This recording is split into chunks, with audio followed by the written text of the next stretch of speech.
Moore with me this evening to be answering your questions.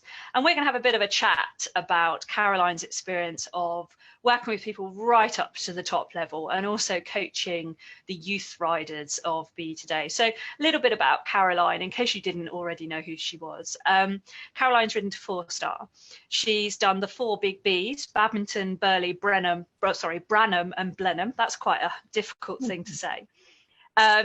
Caroline also rode in the 2007 Olympic test event in Hong Kong. So that's something different for sure. Caroline coaches Ros Cantor. She also coaches the lovely Felicity Collins, who is one of our fabulous Flying Changes coaching sponsored riders. And Caroline owns All Star B, who was Ros's gold World Equestrian Games champion in Tyrone in 2018. So welcome, Caroline. It's lovely to have you here. Thank you very much, Jenny. Yes, thank you. Part own All Star B, so Ros and I own in between each other. Oh, sorry, apologies. Part own. I'm sure that's really important actually when it comes to all sorts of things. Is that part ownership? Absolutely. Yeah. So we've got lots of questions for you tonight, Caroline. Some have come in beforehand and some may come in while we are live. So I will be keeping an eye on the questions. Mm-hmm. But the first one that I'd like to start you off with is, what would you say is the difference that mindset gives to someone? So to give some context to this is that I've certainly noticed, so I've now been doing this myself for the last 7 years, performance psychology and mindset coaching. And I definitely noticed that it seems to be the thing that gives people like the real edge. Now it's one of those what we call incremental gains. It's something that really gives people an edge. Mm-hmm. And I think traditionally it was sort of ignored a little bit, perhaps in the equestrian world, and kind of things were put more onto whether or not your horse had the ability. But I think now it's changing. What are your thoughts, do you think, on mindset and the way that it can give riders a bit of an edge? Very interesting question. So just going back, as you said, it used to be, well, it still is very much a skills-based sport, but having the edge over somebody else, just in the mental side of it, is would have a really big impact on your ability to go from being in possibly, the sort of between the top 5 and 10 to being right up between in the top 5. And this isn't actually what happens at a competition for me. This is about the whole coaching the horse. And when we talk about mindset, we're looking for riders really that have an ability to challenge themselves a little bit in their own riding and in their own what they do with their horses at home, rather than keep themselves in a little comfort zone. And it's riders that want to just put a little bit more effort into their work and they see the bigger picture. So it's not actually, I don't think, about what actually happens at the event. It's about everything, the effort that the rider puts into the tiny little attention to detail things at home. And I think it's often, I believe it's how somebody is brought up into the sport, and how they've had to fight for something. I teach one rider that I think she's got a lot of natural skills as a rider, and she's had so many knockbacks in her career. She's still under the age of 21, but as ponies, she had a knockback because the pony became injured, and then she was about to get into a junior squad and the same thing happened. Then she had an injury herself. So she was really nearly getting everywhere, and she keeps having knockbacks, but she's a real fighter. And I think she's got massive attributes from the fact that she has been knocked back a bit, and obviously that's a very fragile thing, and not all riders would benefit from that, but it's not been handed on a plate, and I think she's going to be topped because of it. Yes, it's an interesting thing, mindset. Yeah, I'd like to talk about it a bit tonight. Yeah, definitely. We're going to have lots of questions about it, and obviously, I find it completely fascinating, having built an entire career around it as well. So, what would you say then is the difference between the mindset of, let's say, an amateur rider and a pro, or maybe even a young rider who really wants to come up through the ranks? What have you noticed? I think you can. Always think it is about the more amateur and the more professional rider, because I think you can have an amateur rider that maybe has a horse only at a certain level, and they are only at a certain level, but actually they've got a real growth mindset that they can be champions in their own right at their level. Whereas I work with quite a lot of professionals that I would just I find very frustrating, because they don't open themselves out to more challenges, and they don't put themselves out of their box a little bit. So I know that when push comes to the shove, they're still going to be not as good as the person that actually will put a little bit more into it. So I don't think, it's a good question, but I don't think it's anything to do with amateur and professional. I think it's right across the board. Yeah. Thank you. That's really interesting, and certainly something that I've definitely found as well, working with different people at different levels, is that actually it's about how much you want something, how much you're motivated and driven, how much you're prepared to put the effort in, isn't it? And also about something that we talk about all the time, which is growth mindset, isn't it? Now, I have here your winning factor PDF. That you have put on your Facebook page, haven't you? So if anyone wants to take a look at this and download it, it's absolutely brilliant.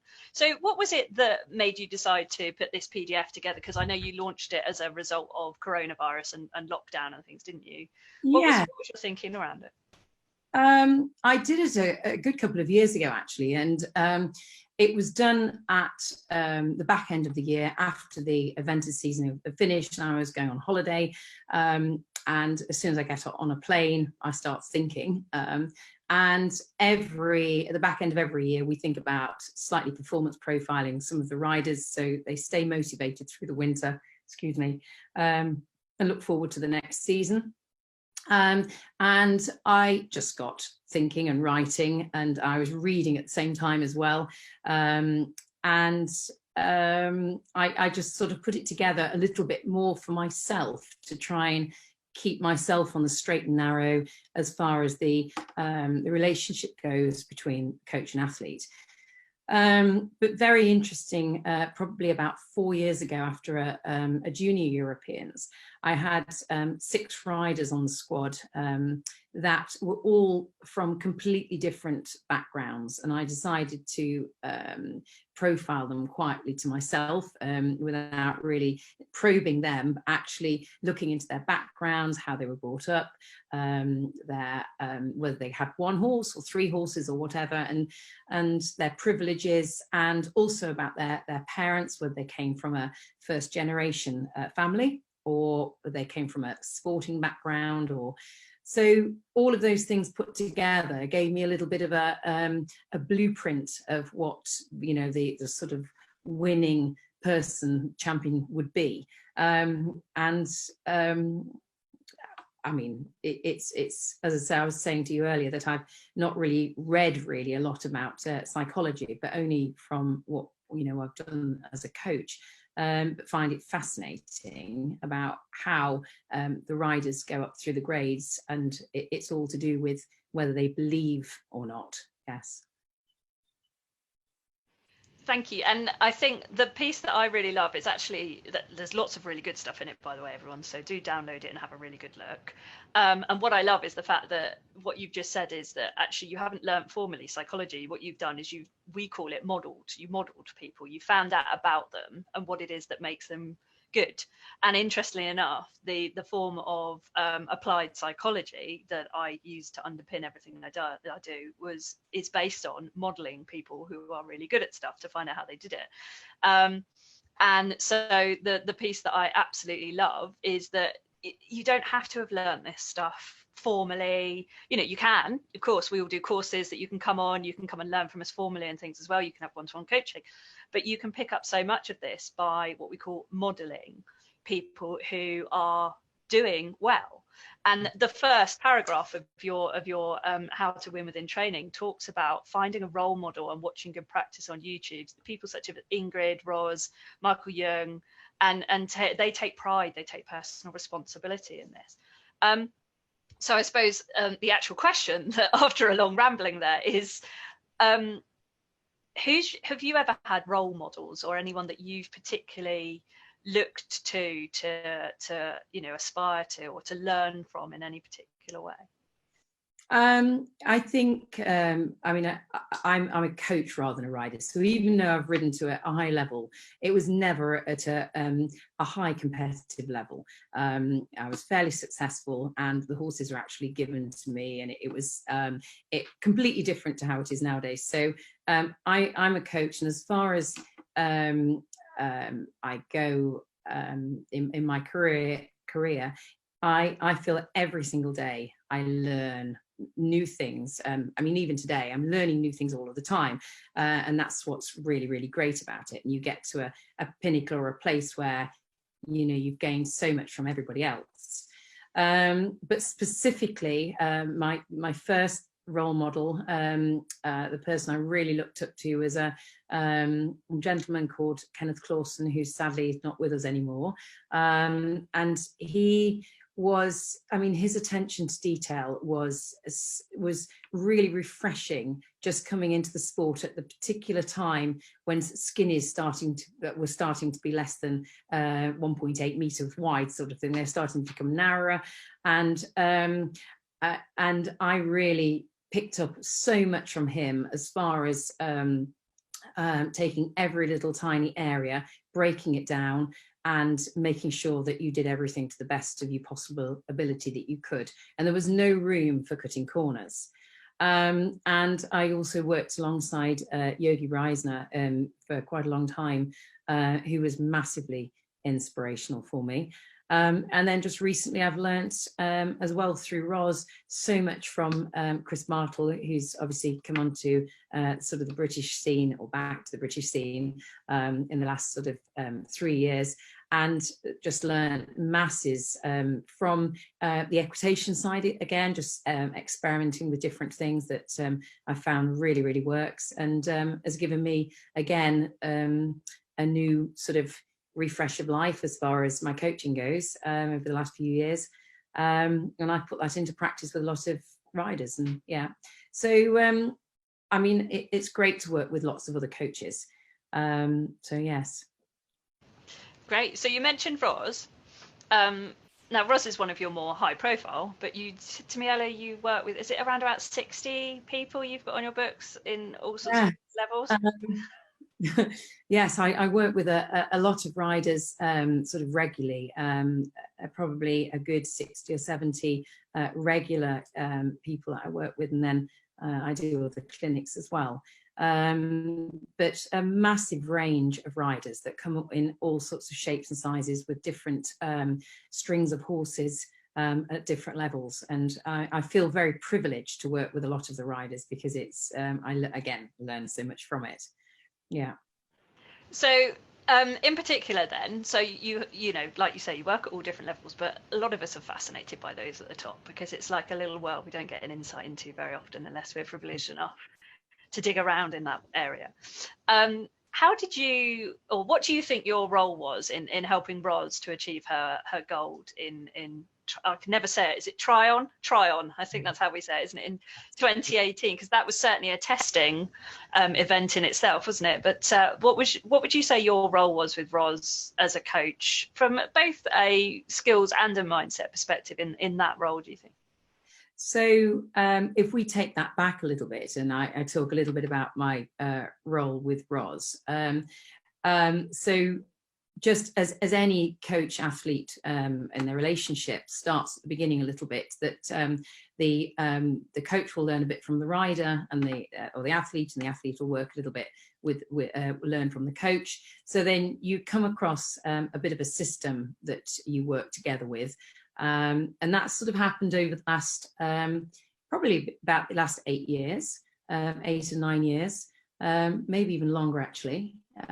So I've been almost, I'd like to think, like a mentor for Roz, eyes on the ground, a little bit more of a coach instructor at the very beginning, and then as she develops her own system with myself and other trainers, I become, you know, somebody to bounce things off, and we'll often talk 2 or 3 times a week on the phone and see each other a little bit through the season, through the winter. I bought Albie, All-Star B, as a rising 5-year-old from Veer Phillips, and just started him off a little bit myself. And then when I turned into, I became the junior coach, I decided to hang my boots up as such and concentrate more on the coaching. So Emily Parker rode in for a little while, and then Ros took over. So then along with Ros's other horses, I work a lot with her and Albie a little bit in the jumping phase, and Ian Woodhead works a lot with her with the on the flat work, on the dressage. So then very exciting, we've gone through a Europeans where you know, I was very involved on the ground at Stragon, and then through to a couple of badmintons, and then through to very exciting WEG, where it was a really difficult thing, really, because when you're at a championship, a world championship or Olympics, for example, you get accreditation as an owner, and then there's the coaches. So Chris and Dickie very kindly let me work alongside Ros. So, you know, Ros at this stage doesn't really need anybody on the ground at all. She has completely her own system. Everything could fall down around her, and she would still come out knowing exactly what's in the forefront of her mind. So as coaches on the ground at a championships, senior championships, you're only really there to back up what they think if they look to you in that time. So that's really the role, and to bounce things off and just to give them clarity and reassurance. Really, they don't really need it, and I don't just speak with Ros, I would say, you know, with all the senior riders at that level, they've got to a stage on their own merits. Slightly different at the junior and young rider level when it comes to a championships. They, although in their own work at home, would be very independent, at a championship, when there's a lot more pressure on them, you'd probably almost go back to not quite an instructor model, but they sometimes would look for their hand holding, whereas at senior level that doesn't happen. So it's a very interesting, you know, to work at junior, young rider and senior level. It's really interesting to work across the board. No, that's a very interesting dynamic, isn't it? What do you think it is then that means that the juniors potentially need a little bit more hand-holding at a championship compared to the seniors? I think it's probably just because they've possibly not been in that situation before, where they're competing for their country, and although they might be very secure in what they do, and they know what they're you know, they've got themselves there on their own merit, but actually when it really boils down to it, and almost as a coach initially to start with, you might just question yourself, because there's a lot, you know, there's a gold medal riding on it. So it's just, you do look for a little bit more reassurance in that situation if you're lacking in a little bit of experience. Yeah. It's interesting as well to hear it from your perspective as a coach, that it's really nice to hear that for other coaches to have permission to not have all the answers, and, you know, to need some reassurance and to have that real two-way relationship with your coachees. I mean, how do you see that relationship yourself? I love doing a fair bit of sort of coaching the coaches or overseeing CPD, because and also people shadowing as well. Because I learn masses from them as well. You know, we'll often have discussions about what we're seeing in front of us, and especially when I'm on my normal sort of 13-hour day,